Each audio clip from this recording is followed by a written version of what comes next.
Hello and welcome back. We are continuing our work in Unit 4, and we are working on our Paint 1-Point Perspective room. Today's lesson is Lesson 4.13. This is all about starting to add color to our compositions. Now, if I'm being honest, I am dreading this, and I'm dreading this because we had made a mistake saving our documents at the very beginning. And so we will see how this goes. Okay, so let's open up our project and get started with this. So I'm going to get out to my desktop.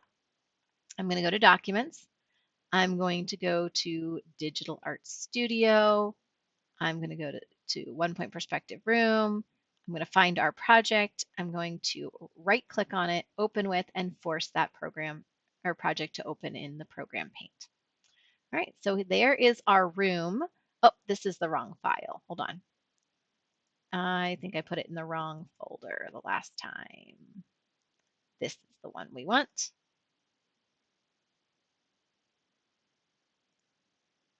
There we go. Much better with our back wall all cleaned up. All right, so adding color. The most important thing to remember when adding color to your composition is we are going to use the paint bucket tool. You are no longer allowed to use black for anything. And here's why. If I start to say, oh, you know what, I want the TV here to be black. I'm going to start and I'm going to fill that in and I'm going to fill this in. And so, the TV's off, so it's also filled in. And then you say, you know what, that looks so dark and like a big hole and I lost all my drawing detail. Let's go ahead and let's make the TV screen red. Notice that everything there got filled in with red. Okay, that's problematic. I just lost all my lines. So I'm going to hit undo, undo, undo, undo. And just remember that you must not use black. You can use any other color that you want. If you want to make your television screen a very, really dark black color, you can certainly come here to your color picker and come up and just bump this up a little bit. You can even add that dark black to your custom colors here. And now we have that color. I'm going to bump it just a little bit more, that one, and I'm going to go okay. So now I have this color right here that's almost black, but not really black. And if you zoom in really tight into that, you will see that there is a difference in your pixel colors there so that you don't lose that drawing detail. Okay, so let me go ahead and zoom back out so we can see what we're doing. That worked out pretty darn well. All right, now we're going to go ahead and start thinking about coloring our back wall. So I'm going to grab my paint bucket tool. I'm going to grab, what color do I want my walls to be? Again, you can use these or you can come in and get a custom color. I'm going to go ahead and get my light blue, and I'm going to come in and let's say I'm going to paint my wall light blue. Okay, so what just happened there?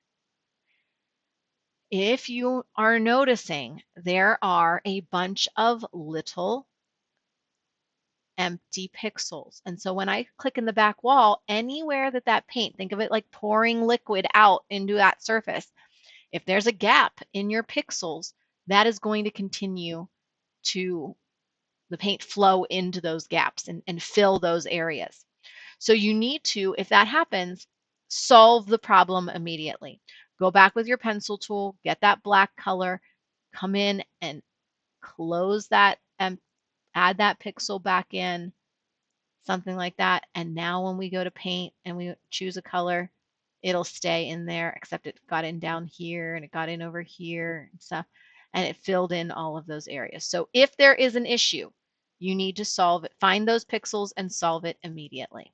Now for me, I'm going to undo, undo, undo, undo, undo, and I should be good because I had drawn a white line to break those pixels for the demonstration purpose. So I'm going to go back to my paint color. I'm going to go back to that light blue, and maybe I make my walls light blue. All right, looks pretty good, except I will say that I have some issues on the back wall where those first couple lines were drawn when we were saving this as the wrong file. This is where I was like, oh no, we're going to be pulling our hair out. It's not super terrible. It's not perfect up here at the at the ceiling line. If you have large areas of that that are super noticeable, like this back wall here, you can go in and use your paint bucket tool and fill those areas in.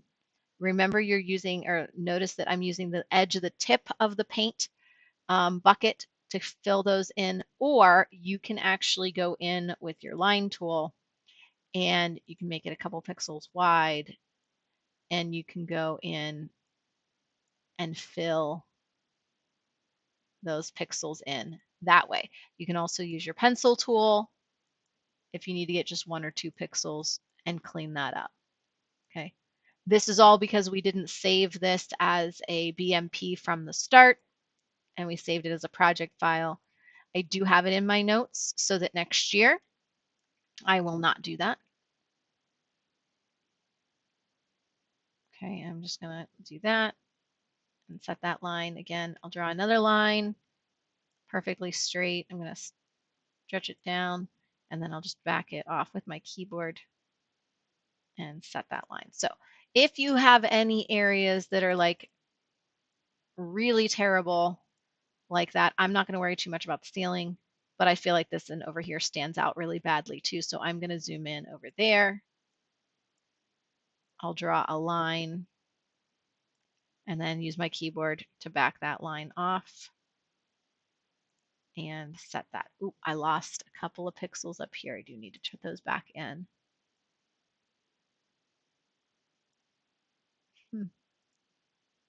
Zoom in. And again, zooming in does drastically help. If you forget what color you used for the back wall, you can use the color picker and pick up that color and then just go right down through and you can match that color with the color picker, the eyedropper tool. And I think I have just about all my pixels. Whoops. I'll grab that line tool again. That looks much better there. Okay, so a couple of things that we talked about. You want to make sure you're not using black.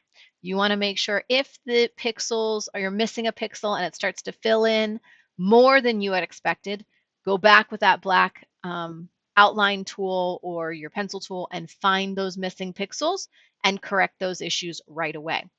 And then the other thing is if the lines have those gray lines because we initially saved it as a project, clean up what you want to, clean up anything that's really obvious, and then keep rolling with your project. All right, so I'm going to, if we look back at our objective for this step of the project, we only want to add color to about 50% of our project. You're going to have 2 sessions to add color, so 50% adding color, and then you should be good. So let's go back to the project. You also don't want to make your project look like a rainbow threw up. So just think about that as you are drawing and adding colors in. Make this look like a really nice room. So I'm getting all my trim in gray there. I have a little piece of trim on this side here, and the trim around my fireplace should match. Trim around my window should match, and that's looking pretty good. The floor, I always like to do my floor, my wooden floor. I'll pick a brown color, and then I tend to go in and pick another brown color, make it a custom color. I'll pick another brown color and make it a custom color. And usually I try to get a nice light one too, like that. Okay, so I've got some custom colors there, and I can go in and randomly, oh, that one got filled over into that. With the floor, it's not that big a deal because again, it's kind of randomly done. So I think I'm going to be okay there. I'll go and grab that back to that custom color. Let's go to this one and I'll put some of that in. If it's bothering you, all of those lines, you certainly can go ahead and clean those up. But I also am going to be very forgiving because I know what's happening. with adding those colors in there. But if it bugs you, by all means, make sure that you are happy with your end result of your project. And I don't know, this is not looking, they're like way too different. Let's do this. Let's go like a walnut. Okay.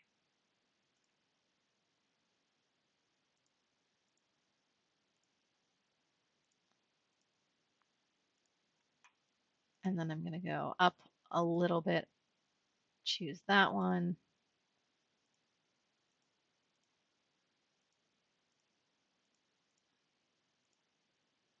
We'll go up a little bit more. Same, staying in that same color family versus jumping around so much. That looks better. Okay, so I have nice wooden floor in my composition, and I could possibly go and do my tile ceiling. So let's say if I want to go and do something really pale and light for my ceiling, go with that. You could do a pattern, whatever you want to do, but you're going to paint about 50% of your project today.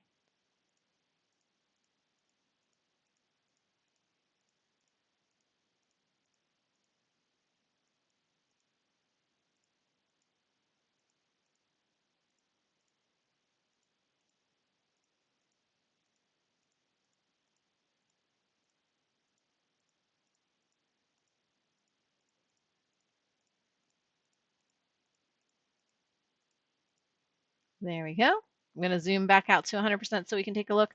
That's about 50% of my room for today, so I'm going to go ahead and save my progress here.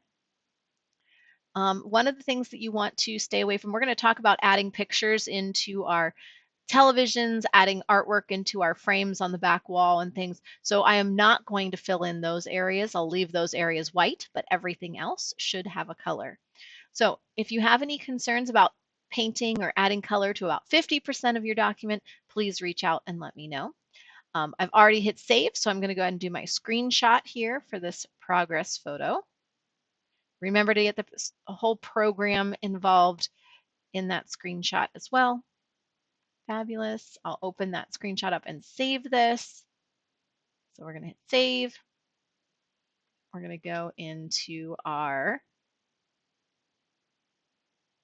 documents, into our Digital Art Studio, find our screenshot folder. And in here, we're going to, this is going to be 4.13, adding color. And I'm going to hit save. All right, so now I have my screenshot. I've saved my document. Let's do it again. Never hurts to do it again. And at this point, we are done with this step of the project. Again, if you have questions about this, please reach out and let me know. Just remember the 3 really important things. Don't use black. If you fill and you fill too much, go back and fix the issue right away. And the third one, don't panic if you have those areas of white or gray beside your black line. I totally understand what's going on there. All right, if you need me, let me know. Otherwise, enjoy the process.